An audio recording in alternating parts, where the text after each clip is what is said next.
ఇప్పుడంతా సోషల్ మీడియాది హవా. పొద్దునే లేచినప్పటి నుంచి రాత్రి నిద్రపోయే వరకు చిన్న పెద్ద తేడా లేకుండా అందరూ సోషల్ మీడియాలోనే మునిగిపోతున్నారు. వీడియోలు, రీల్స్, షార్ట్స్ చూడకుండా ఉండలేకపోతున్నారు. ఫోన్ స్క్రీన్పై వేలు కింద నుంచి పైకి పోతూనే ఉంది. ఒకదాని తర్వాత ఒకటిగా రీల్స్ చూస్తూనే గంటల కొద్దీ సమయాన్ని గడుపుతున్నారు. ఇక కొందరికి రీల్స్ చూసే పిచ్చి ఉంటే చాలామందికి మాత్రం రీల్స్ చేసే పిచ్చి పీక్స్కు చేరుకుంది. ఏదైనా చేయాలి, ఎంతకైనా తెగించాలి, మంచి రీల్స్ చేసి ఇన్స్టా, ఫేస్బుక్లో పోస్ట్ చేయాలి, లక్షల కొద్ది వ్యూస్, లైక్లు రావాలి, రాత్రికి రాత్రి సోషల్ మీడియా స్టార్ అయిపోవాలన్న పిచ్చి ఇన్నాళ్ళు చాలామంది ఉన్నారు. దీంతో ఎక్కడ పడితే అక్కడ రీల్స్ చేస్తుంటారు. కనీసం తమ ప్రాణాలకు భద్రత లేదని తెలిసినా, పబ్లిక్ ప్లేస్లో జనాలకు ఇబ్బందిగా ఉందని తెలిసినా రీల్స్ మాత్రం చేయడం ఆపరు. కానీ ఇప్పుడు ఇలాంటి వాళ్ళపై చట్టాలు కొరడా జులిపిస్తున్నారు. ఈ క్రమంలో కొన్ని ప్లేసుల్లో రీల్స్ చేశారంటే మాత్రం చేతికి సంకెళ్లే. మరి అవి ఏంటో తెలుసుకోవాలనుకుంటే లెట్స్ వాచ్.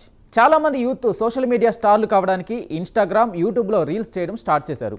అయితే వీరిలో కొందరు దీన్ని మరీ అడ్వాంటేజ్గా తీసుకొని పబ్లిక్ ప్లేసులలో రీల్స్ చేస్తూ జనాలను ఇబ్బందులు కలిగిస్తున్నారు.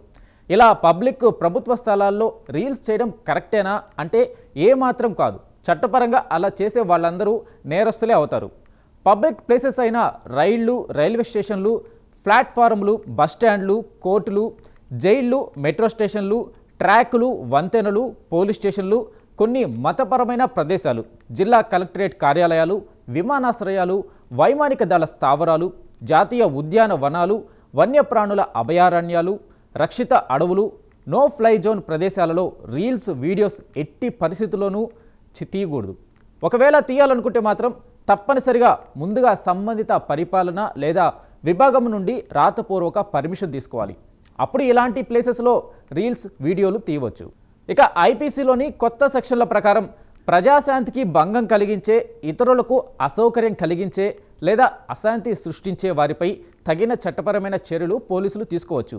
ఈ క్రమంలో రీల్స్, వీడియోలు తీస్తూ రోడ్డుపై ట్రాఫిక్కు ఇబ్బంది కలిగించినా, రోడ్లపై ఎక్కడ పడితే అక్కడ క్రౌడ్ను సమీకరించినా కేసులు నమోదు చేయొచ్చు.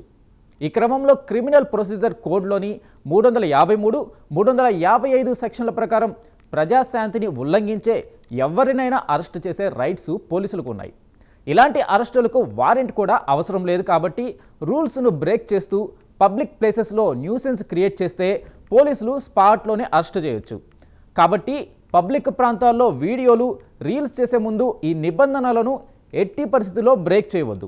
ఇక ఇలా ఉంటే చాలామంది చారిత్రక కట్టడాలు లేదా పురావస్తు ప్రదేశాలు, ఏఎస్ఐ రక్షణలో ఉన్న స్మారక చిహ్నాలు, కోటలు, గుహలు లేదా రాజభవనాలు వంటి ప్రదేశాలలో రీల్స్ చేస్తుంటారు. అయితే ఇలాంటి ప్రదేశాల్లో అలాంటి సాహసాలు చేస్తే సీదా ఊచల వెనక్కి వెళ్లాల్సిందే. ఎందుకంటే ఇవి పూర్తిగా ప్రొహిబిటెడ్ ఏరియాలో ఉన్నవి. కాబట్టి చట్టపరమైన చర్యలు తీసుకునే అవకాశాలు ఉన్నాయి.